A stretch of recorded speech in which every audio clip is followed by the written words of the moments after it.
The high priests of Israel would go out in the morning mist to find the manna from heaven.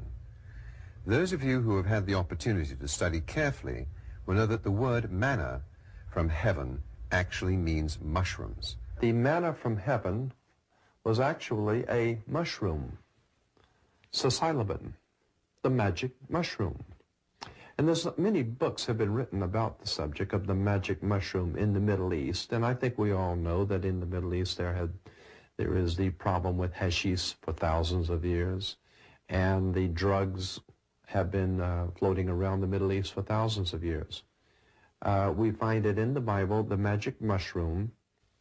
We find in the scriptures that which is referred to as manna from heaven is a word which means mushroom. Therefore, the high priest of God would go out in the morning, and of course, that's where mushrooms grow, is in the mist, in the dew, in the morning.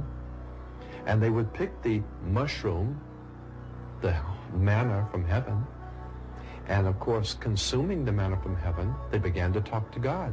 In the book, The Sacred Mushroom and the Cross, Mr. John Alegro, who was commissioned by the State of Israel for research, substantiates the taking of the magic mushroom by the ancient Semitic fertility cults in their sex worship, which predated and influenced modern-day Judaism. As we see pictured here, a drawing of the high priest of Israel. This is what the high priest of Israel looked like. You will notice that he is wearing a peculiar headdress. The headdress is because of the manna from heaven that the high priest consumed in their worship.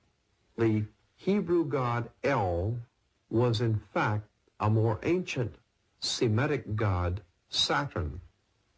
And that's brought out very well for us here in Archive Orientali. Here we find in this excellent article that the Star of David, the hexagram, is actually the star of Saturn.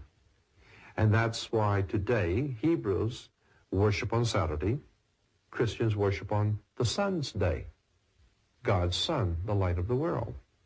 And there's still a disturbance among religious circles today as to what the correct day of worship is the Saturday or Sunday.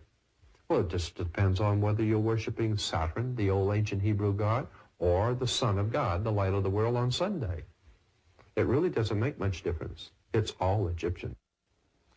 If you go back not to the Bible, not to Genesis, but to the most ancient writings in the world, the Bhagavad Gita, the Vedas, the Upanishads, the Rig Veda, you will find that in the ancient nations of the world, they had all the same identical stories. They had the story of the young boy that was swallowed by the great fish because he didn't do what he was supposed to do.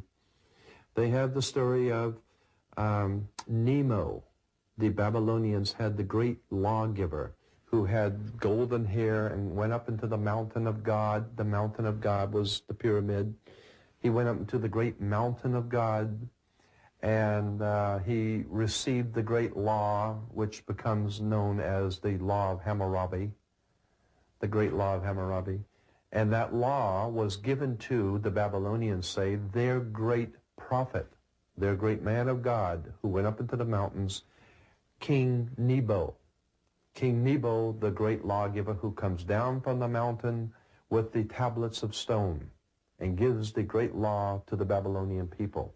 Now, of course, the Egyptians picked that up, and you will find that in Egyptology, the Egyptians had the same story. But their great lawgiver was called Meses. Meses was the great, wonderful man with beautiful golden hair who went up into the holy mountain, the pyramid, God's holy mountain. And he received the law. And the great law he brought down with the tablets of stone.